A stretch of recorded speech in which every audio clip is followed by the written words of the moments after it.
I had just done a video about the Associated Press and their recent trip to Xinjiang, China. And I explained how they were basically trying to walk away from years of lying to the public about what they were calling cultural genocide. But even as they were walking away, they were still kind of laying down some cover fire. They were trying to pretend that, we went there, we couldn't find pious Muslims anymore. And what they mean by pious Muslims are radicals, extremists. And that is exactly what China was stamping out, because that was not an aspect of traditional Uyghur culture or religion or anything that is indigenous to Xinjiang. And I have pointed this out many times, and I will continue pointing it out. This is an article from the Los Angeles Times. In China, rise of Salafism fosters suspicion and division amongst Muslims. And this was dated 2016. And they're talking about how Saudi state-sponsored extremism was being spread across Xinjiang, and it was turning Muslims against each other. Because a radicalized Muslim is going to look at a traditional Uyghur Muslim and say that they're practicing an impure version of Islam. They are kafirs, they are infidels, and they need to either be converted or they need to be killed. And that is what we see happening in places like Syria, Al-Qaeda, ISIS, also sponsored by Saudi Arabia and the US. And they're being used as proxies deliberately to divide and destroy the country and to overthrow the Syrian government. The US and Saudi Arabia did the exact same thing in Afghanistan to expel the Soviets in the 1980s. And this is what they were trying to do in Xinjiang, to carve it off from China, to balkanize China, as part of a much wider strategy to encircle and contain it. It's not a secret that the US is in this competition with China, and they're trying to prevent China from surpassing them. And this is how they're doing it. They're not doing it by outcompeting China by building infrastructure around the world. That's obvious. They're doing it through the one thing they're good at, death and destruction, sowing chaos, dividing and destroying nations. This is what they're doing. Another article that I constantly show people is this BBC article, and I'm not going to read it. I've gone over it many times before. The link will be in the video description below. And this is back from 2014, and they give this long list of terrorist attacks from 2009 to 2014, where dozens, scores, sometimes hundreds of people are killed at a time in these terrorist attacks. And then a year after this report was put out in 2015, there was a bombing in Bangkok carried out by Uyghur extremists. 20 people died. And then there's this AP report from 2017, and this is about thousands of Uyghurs going to Syria to fight alongside ISIS and Al-Qaeda. And that's because the Uyghurs weren't upset about Beijing's policies and just fighting back against Beijing. They were being radicalized, just like the LA Times said. They were being radicalized. They thought everyone was an infidel. They wanted to kill all of these infidels, fight them everywhere they found them. They were doing what they thought was jihad to achieve what they thought was martyrdom. They didn't care who they had to kill or where they killed them to achieve it. It had nothing to do with just fighting Beijing. That's why thousands of them went to Syria. What does that have to do with fighting Beijing or some sort of perceived injustice imposed by Beijing? Nothing. It was extremism. That's what China stomped out. And that's what AP here in their recent trip to Xinjiang, this is what they were complaining about not being able to find. They're not able to find Uyghurs getting their ears cut off because they were drinking alcohol in public. That's not allowed to happen anymore.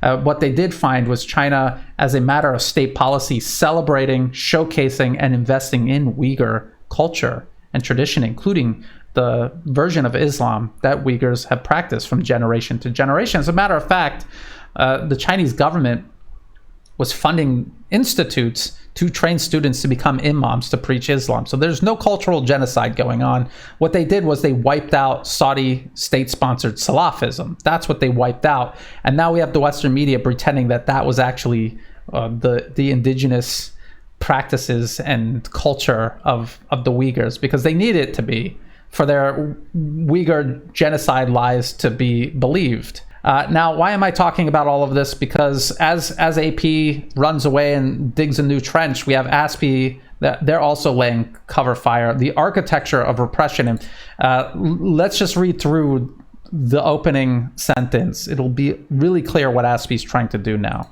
What's the problem?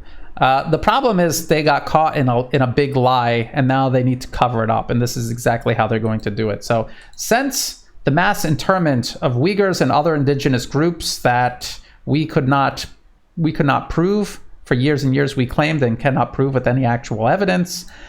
In China was first reported in 2017. There's now a rich body of literature documenting recent human rights abuses in the Xinjiang Uyghur Autonomous Region. A rich body of literature. It's a very imaginative way of describing a mountain of lies. That's exactly what they're referring to, though, this mountain of lies that they have been building for years. And now they're saying, however, there is little knowledge of the actual perpetrators inside China's vast and opaque party-state system. And so what they're going to do is take publicly available information about who's running everything everywhere inside China, and then they're going to take that layer of easily accessible and verifiable information, and they're going to place it on top of this layer of lies that they have been telling for years and could not substantiate. So you could see what they're doing there. You can see what they're doing. They're gonna put out this report, and it's gonna be things like who's running it, in running things in this part of Xinjiang, and then you could just look online and see, yeah, that's the guy. But then they're going to link him to these claims of genocide that they have never been able to substantiate. But in the weak minds of anyone still reading ASPI reports and taking them seriously, they're going to look at that and say, oh wow, that's wow, what a revelation. Now let's go to the report itself. Again, they got a political cartoon on the cover, and Vicky Xu is openly anti-China. She hates China. She hates the Chinese government. She's basically an activist, and yet she's involved in what's supposed to be some sort of a research paper or academic paper. I don't know what they're really trying to promote it as, but they try to dress it up like it's a serious report that should be taken seriously. But it's written by people who are compromised. They're political activists. They're not capable of producing a objective research paper. But it's worse than that. Come down to acknowledgements, and I'm not sure if they meant acknowledgements in general or the acknowledgements of their conflicts of interest, because look at this right here. The UK Foreign, Commonwealth and Development Office provided ASPI's International Cyber Policy Centre with a grant of 116,770 Australian dollars for this project. This project would not have been possible without 2020-2021 funding from the US State Department, which supports the Xinjiang Data Project. So the US and the UK, guilty by far of the worst crimes against humanity of the 21st century, crimes they have done openly, and crimes that are so horrible that even if everything they said about China was true, would still pale in comparison to what they did in just Iraq in 2003 alone. Not even talking about what they're doing in Syria, Libya, Yemen, what they did in Ukraine, what they tried to do in Hong Kong, what they're doing in Myanmar right now. So that's who's funding ASPI. That's who they're taking their money from. So you can't pretend to care about human rights and then take money from the worst human rights offenders on earth today. It's a little bit of a contradiction. But let's keep going. What you're going to notice is all of the notes here are not consolidated on for each page at the bottom, like you would see in many reports. And there could be many reasons for that. But anyway, if you go to where the notes actually are, you're going to notice that they're all just referencing ASPI. It's like this number 2 is literally just referencing ASPI itself. This one, number 3, this is this Human Rights Watch report here. Break their lineage, break their roots. China's crimes against humanity targeting Uyghurs and other Turkic Muslims. Let's see who they in turn reference. So number 1, they're not really citing anything. It's just a claim that they're making. Number 2, they're citing the Uyghur Human Rights Project, but also the China cables, which I'll get into that in just a minute. They're saying, expose China's operating manual for mass internment and arrest by algorithm, which is totally untrue. So the ICIJ, I'll get into that in just a moment. I want to cover this one. Uyghur Human Rights Project, that is funded by the US government. It's the first one on the US NED's list. And if you go to their website, they are a separatist organization. They refer to Xinjiang as East Turkestan. That is what separatists, extremists, and terrorists refer to Xinjiang as. They wanted to carve it off and turn it into a caliphate like the Islamic State. So that's who ASPI is citing. ASPI is citing Human Rights Watch, and that's who Human Rights Watch is citing, but it gets funnier. So that's number 2. The number 3, who are they citing? Let's see. Oh, ASPI. Number 4. ASPI again. Number 5. Also ASPI, the Australian Strategic Policy Institute. Number 6, Adrian Zenz. Adrian Zenz of the Victims of Communism Memorial Foundation, funded by the US government, based in Washington, D.C. It's basically ASPI. It's another ASPI-like organization. They just churn out anti-China propaganda. That's what they do. And so do you see how ASPI is citing Human Rights Watch, who then in turn cites ASPI and others that are part of this propaganda cycle? It's just a big circle goes around in a circle, and there is actually no evidence. They just keep referencing each other, and it comes back right to the beginning. It's a total joke. It's a complete joke. Let's go back to these notes, though. There's, if you skip around, there's a lot of really interesting things. But another one that I want to show you is this one right here, 48. Jean Boonin. It's this one right here. The Elephant in the Xinjiang Uyghur Autonomous Region. And this is, what about this? This blog is by Darren Byler, who is another fixture of this this Uyghur anti-China propaganda industrial complex. He's another fixture. And let's look at this. So who are they talking about? So a good way to speed up your research is just highlight the name, right-click, search, click on the first thing that pops up. This is their official Twitter account. Well, it's official. This is one of the people at the so-called Uyghur Tribunal, funded by the US government through the World Uyghur Congress. And if you go through their timeline, it's just all of this Uyghur separatist propaganda. And they even publish a video featuring Arslan Hidayat, who's a self-confessed extremist. He has openly said he will cleanse Xinjiang, which he calls East Turkestan, of all Han Chinese. Anyone who's not an ethnic Turkic minority Muslim, he will ethnically cleanse them. He will use force to push them out of Xinjiang, which he calls East Turkestan, because he's an extremist and he's a separatist.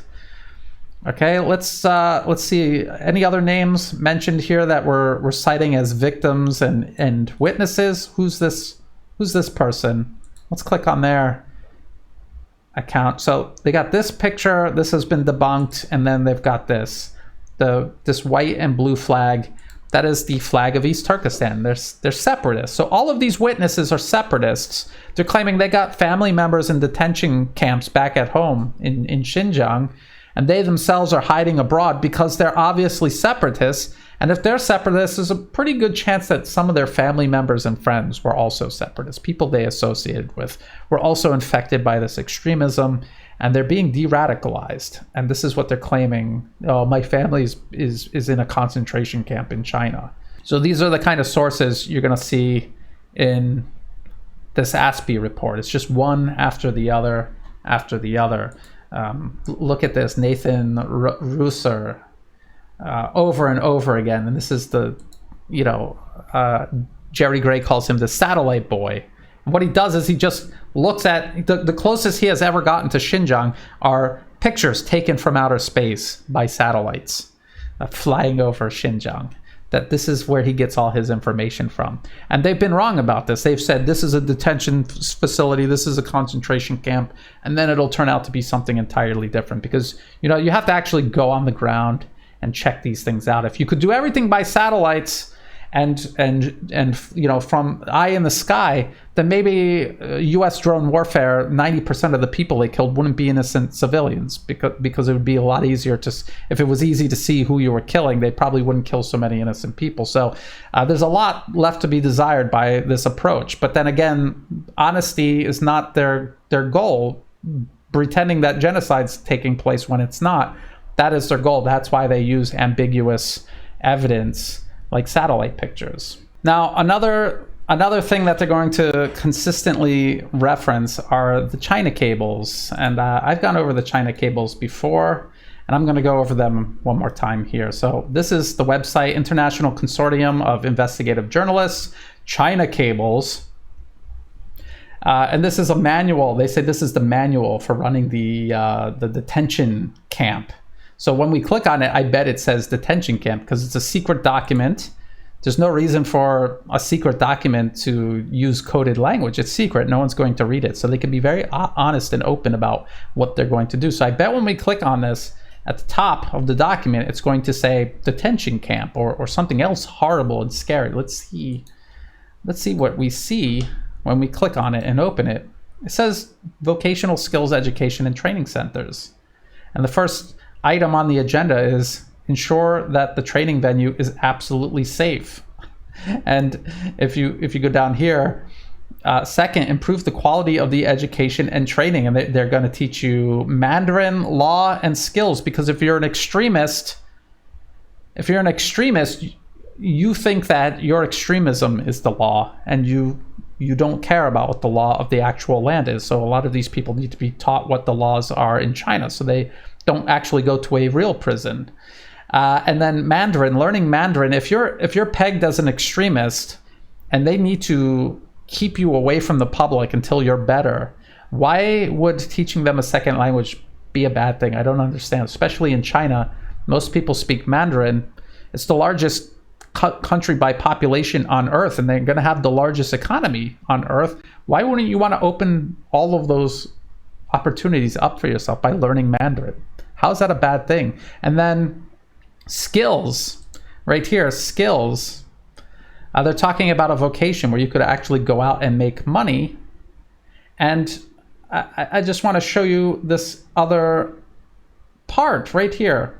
Training should be based on the student's employment aspirations and the needs of society, and labor skills training should be carried out in a targeted manner to enable them to achieve employment as soon as possible after training. So this is supposed to be the operation manual of a concentration camp engaged in an industrialized genocide of the Uyghur people. And what they're doing is teaching them skills, teaching them a language, asking them what they want to be, and then training them to do it, and then ensuring they get placed at a job doing what they want to do and making money doing it. That does not sound like genocide or a concentration camp to me at all. It sounds like ASPI,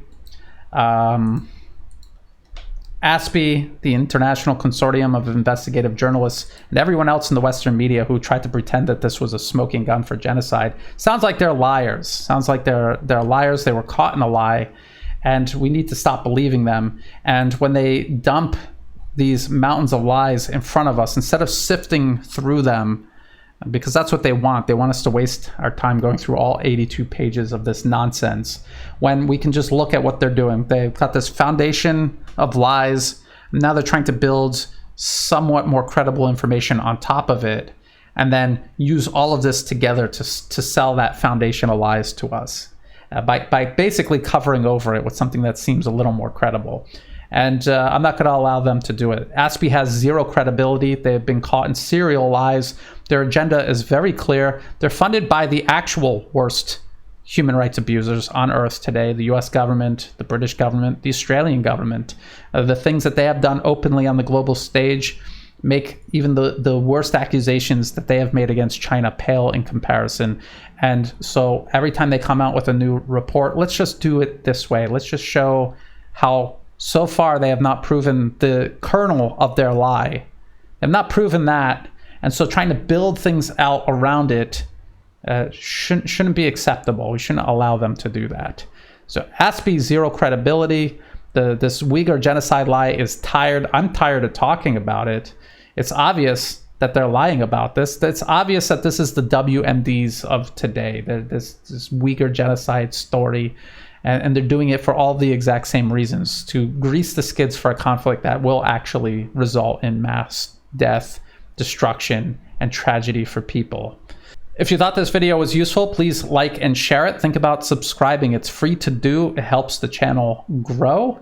I have a website, newatlas.report. All of my work can be found there, my videos, my articles. There is no paywall, there are no ads, and there never will be. So please bookmark it and share it. That's where you can find and follow my work. I'm not really on social media. In the video description below, all of the links that I just went over, they're all going to be listed there and then some. Please go through all of it. There's also ways there in the video description where you can help support my work. And to everyone who has been whether it's month to month through Patreon or through one-time donations, or even if you're just sharing my work with other people and getting the word out. I could not do this work without that support. Thank you so much. And as always, thank you for watching.